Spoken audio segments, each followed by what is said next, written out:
Saludo al pueblo de Dios en el nombre del Señor Jesucristo. Somos estudiantes del Seminario Bíblico Gamaliel, que en esta oportunidad, dentro del curso de libros históricos que dignamente dirige la misionera Rosario Celis Castro, vamos a exponer el tema Introducción al libro de Esther y los capítulos 1, 2 y 3.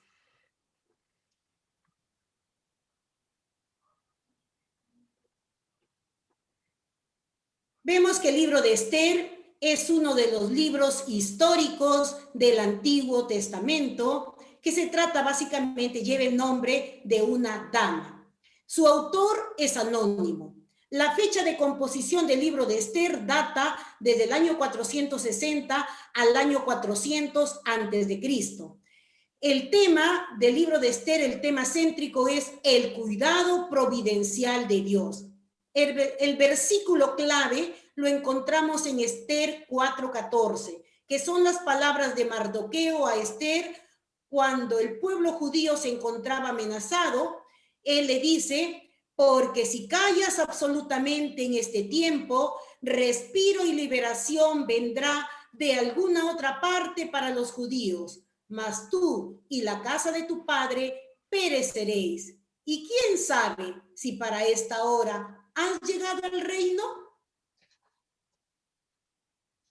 El propósito del libro de Esther. Este libro en realidad tiene doble propósito. El primer propósito sería mostrar cómo el pueblo judío fue protegido y librado de la aniquilación inminente por intervención divina, utilizando a la reina Esther.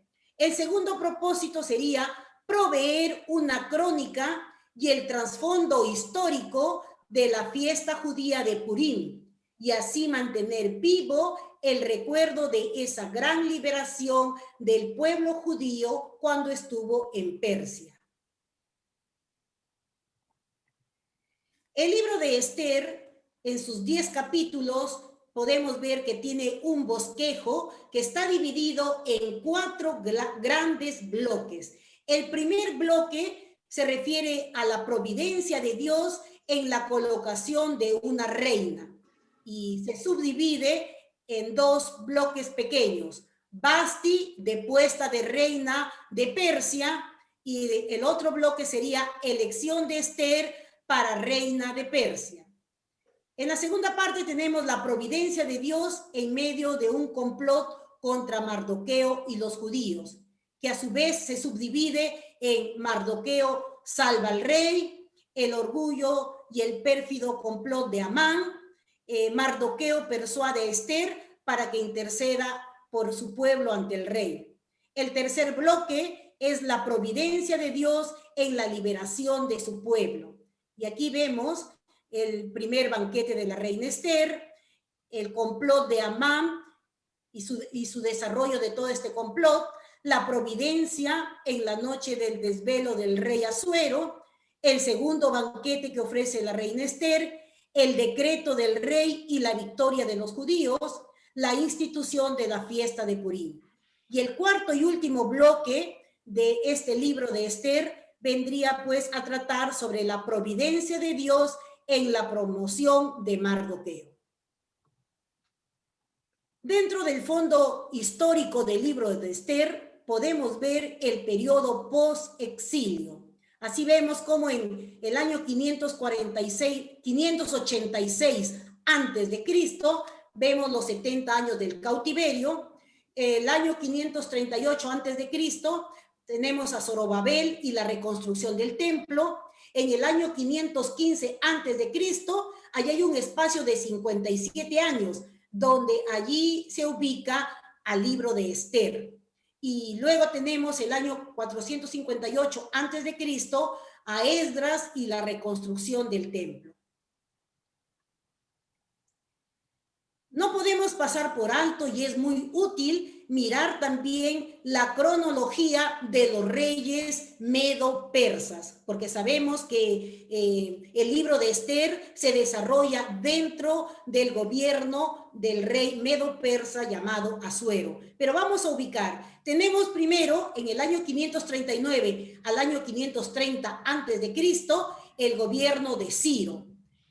El otro rey fue Darío, que gobernó de los años 521 al año 486 antes de Cristo.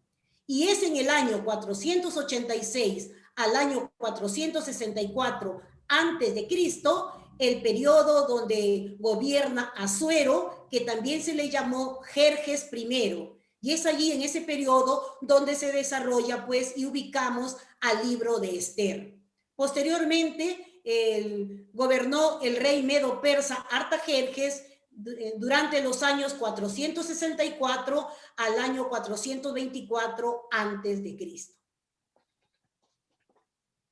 Pasamos al capítulo 1 del libro de Esther. Este capítulo lleva como título La reina Vasti desafía a Asuero. Podemos ver que este primer capítulo lo podemos dividir en 3 bloques. El primero, del versículo 1 al versículo 12, vemos cómo Asuero, o Jerjes I, porque también se le llamó así, ofrece una gran fiesta a los líderes militares para mostrar todas las riquezas y la esplendor de su reino.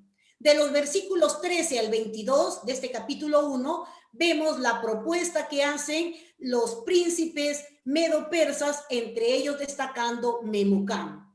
Y en el versículo 19 del capítulo 1, vemos cómo se desarrolla toda la trama de este libro de Esther y se acuerda escoger a otra que sea mejor que Vasti. En el libro de Esther capítulo 1, pues, se describe la grandeza del reino del rey Asuero, llamado también Jerjes I, conocido así a través de la historia universal. Este imperio de Asuero estaba compuesto por 127 provincias, siendo Susa la capital de su reino. Incluía, pues, toda una gran extensión de territorio cercano al Medio Oriente. Vemos también que las leyes de Media y de Persia eran irrevocables. Entonces podemos decir que el reinado de Asuero fue con un estado autoritario. En el tercer año de su reinado, Asuero ofreció un banquete de 180 días donde él quiso mostrar las riquezas de la gloria de su reino y la magnificencia de su poder. Estando ebrio, el rey Asuero, o Jerjes I, como se le conoce, mandó a 7 eunucos que trajesen a la reina Vasti para mostrar la belleza de ella. Vasti se rehúsa a obedecer al rey Asuero, lo cual causa mucho enojo. El rey se llena de ira. Es allí donde pide consejo qué hacer a sus 7 príncipes que siempre estaban con él a la primera fila. Vemos allí el consejo que da Memucán, aconseja al rey que promulgue un decreto y que la reina Vasti no venga más delante del rey y que el rey haga reina a otra que sea mejor que ella, mejor que Vasti. Bueno, hasta ahí llega el capítulo 1. Damos paso al capítulo 2 del libro de Esther a cargo de mi hermano Daniel Velázquez. Gracias. Gracias, hermana Lidia. En esta presentación hablaré sobre el capítulo 2 del libro de Esther. Y como tema principal, Esther es proclamada reina. Y en el primer párrafo de este relato dice lo siguiente: pasadas estas cosas, sosegada ya la ira del rey Asuero, dice que se acordó de Vasti, de lo que ella había hecho, y de la sentencia que había contra ella. Y dijeron los criados del rey, sus cortesanos, busquen para el rey jóvenes vírgenes de buen parecer para llevarlas a Susa, residencia real. En esto el rey se agradó, conforme a la costumbre y a la cultura de aquellos días que se vivían, donde el rey seleccionaba a lo mejor del grupo de postulantes. La joven que agradaría al rey estaría en reemplazo de Basti. Y había en Susa un varón judío cuyo nombre era Mardoqueo. Cuando el padre y la madre de Esther murieron, es ahí que Mardoqueo adopta como hija suya a Esther. Dice la palabra que Esther fue llevada a la casa del rey, al cuidado de Ejae, que era un guarda de las mujeres. Y la doncella Esther agradó a sus ojos y halló gracia delante de él. La vida piadosa de Esther y su humilde sabiduría aseguró el cumplimiento de la palabra que decía que nunca se aparte de mí tu misericordia y la verdad, y hallarás gracia y buena opinión delante de Dios y de los hombres. Es así que Esther se ganaba el favor de todos los que la veían. De esta manera el rey llegó a amar a Esther y halló gracia y benevolencia más que todas las mujeres, dice su palabra. De esta manera la hizo reina en lugar de Basti. Como conclusión, podemos decir que Dios tenía un plan y Esther era parte del mismo. Como lo decía el salmista, porque ni de oriente ni de occidente, ni del desierto viene en el altísimo. Mas Dios es el juez. A este humilla y a aquel enaltece.